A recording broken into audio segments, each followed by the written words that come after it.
السلام علیکم ورحمۃ اللہ وبرکاتہ۔ اردو زبان کی دوسری کتاب سبق نمبر 36 یعنی لیسن نمبر 36 بچہ اور ماں۔ آج کا سبق ایک بچوں کا اپنے ماں سے سوال ہے اور اس کا جواب ہے ماں کی طرف سے۔ یقین جانو اس دنیا کے اندر ماں سے بڑا کوئی رشتہ نہیں۔ اسی لیے کہا جاتا ہے ماں کی مامتا۔ تو ماں کے اندر جو محبت ہوتی ہے بچوں سے وہ بے لوث ہوتی ہے، وہ کسی آس اور امید کے لیے نہیں ہوتی ہے۔ اور اللہ کے رسول صلی اللہ علیہ وسلم کی حدیث بھی ہے، اگر ماں باپ ناراض ہے تو رب بھی ناراض ہے، اس لیے کبھی بھی اپنے ماں باپ کو ناراض مت رکھنا۔ ہاں البتہ جب کفر اور شرک کی بات آ جائے تو اس معاملے میں کمپرومائز تو نہیں کرنا، لیکن ادب کا لحاظ رکھنا ہے۔ دیکھیں سبق شروع کرتے ہیں۔ بچہ اور ماں، یہ نظم ہے۔ پہلے بچوں کا سوال ہے اپنی ماں سے، اچھی اماں مجھے بتا دو ابھی، کیوں ہے بچہ کی مامتا اتنی، تم کو بچہ سے کیوں یہ الفت ہے، کس لیے اس قدر محبت ہے۔ اب ماں کا جواب سنیے۔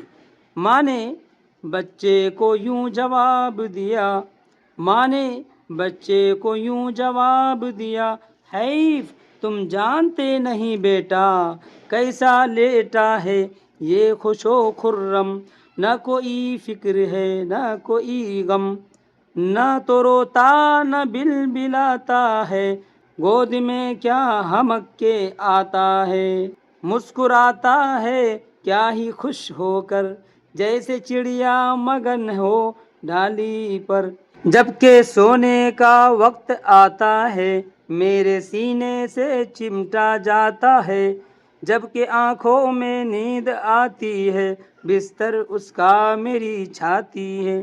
بچوں کو جب سونے کا ہوتا ہے، نیند آتی ہے، تو بچے ماں کے سینے سے لگ جاتا ہے اور وہ ماں کے سینے پر آرام سے سو جاتا ہے۔ تو یہ قربانیاں، یہ محبتیں ماں کی ہیں۔ بچوں کو باشعور ہونے کے بعد یاد رکھنا چاہیے کہ ہماری پرورش کس طرح ہوئی ہے۔ نیند لے کر ہنسی خوشی سے اٹھا، پھول گویا کھلا چنبیلی کا، لگ گئی بھوک کہہ نہیں سکتا، پیاری نظروں سے ہے مجھے تکتا۔ بچے کو بھوک لگتی ہے تو اپنی پیاری نظروں سے ماں کو تکتا ہے، اور ماں کو بھی اللہ تعالیٰ نے کیا محبت ڈالی، اور اس کے اندر اللہ تعالیٰ نے بصیرت رکھی ماں کے اندر کہ وہ بچوں کی تمام نزاکت کو فوراً سمجھ جاتی ہے کہ بچے کو اس وقت کیا چیز کی ضرورت ہے۔ آگے دیکھیں، پیار کا میرے بس یہی ہے سبب، پیار کا میرے بس یہی ہے سبب، نہیں آتا بیان میں مطلب۔ یعنی ماں باپ کی محبتوں کو ذکر کرنے کے لیے کوئی الفاظ یا بیان کافی نہیں ہے، اسی لیے یہاں کہا کہ نہیں آتا بیان میں مطلب۔ یہ چند الفاظ ہیں ان اشعار کے۔ محبت لفظ ہے جس کا معنی ہے پیار، لگاؤ، کسی سے شدید لگاؤ، اور اسی طرح حیف لفظ ہے جس کا معنی افسوس، پچھتاوا، حسرت۔ خرم لفظ ہے جس کا معنی مسرور، ہرا بھرا، شادمان۔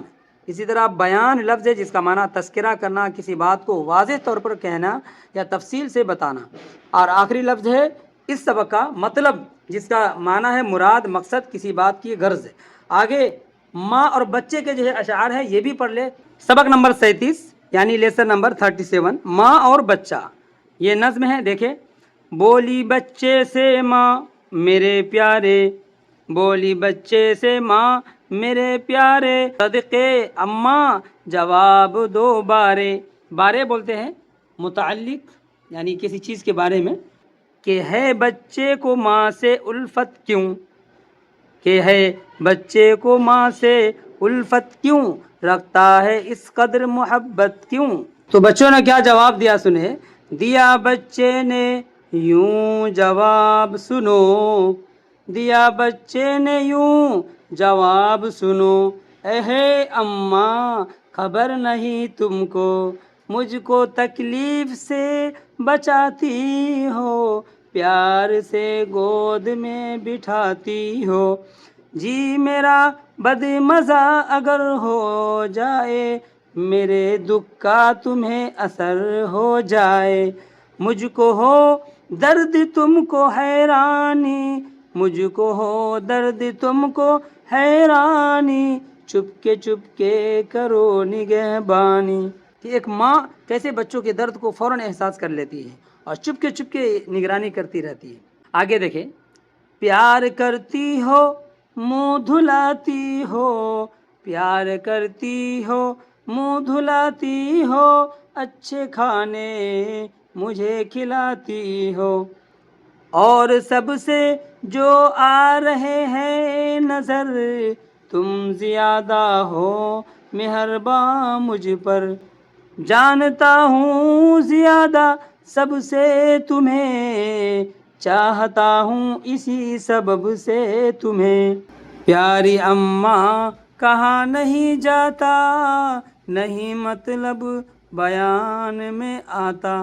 ماں کی محبتوں کو بیان کرنے کے لیے الفاظ نہیں، یا مطلب میں ماں کی محبت کو بیان نہیں کیا جا سکتا۔ 4 الفاظ ہیں ان اشعار کے، دیکھیں، بارے لفظ ہے جس کا معنی ہے متعلق، سلسلے میں، جیسے اس بارے میں اس بارے میں کہتے ہیں نا۔ الفت لفظ ہے جس کا معنی دوستی، پیار، وہ لگاؤ جو دل میں پیدا ہو۔ اسی طرح حیرانی لفظ ہے جس کا معنی تعجب، پریشانی، اور آخری لفظ ہے جی بد مزہ ہونا، جس کا معنی ہے دل کھٹا ہونا، طبیعت مائل نہ ہونا، یا کسی بات سے بیزاری محسوس کرنا۔ امید ہے کہ آپ کو سبق سمجھ میں آیا ہوگا، اس لیے پیارے بچوں، اپنی زندگی میں ماں باپ کی قدر کرو، ان کی محبت اور ان کی بے لوث خدمتوں کو فراموش مت کرو۔ جزاکم اللہ خیر۔ السلام علیکم ورحمۃ اللہ وبرکاتہ۔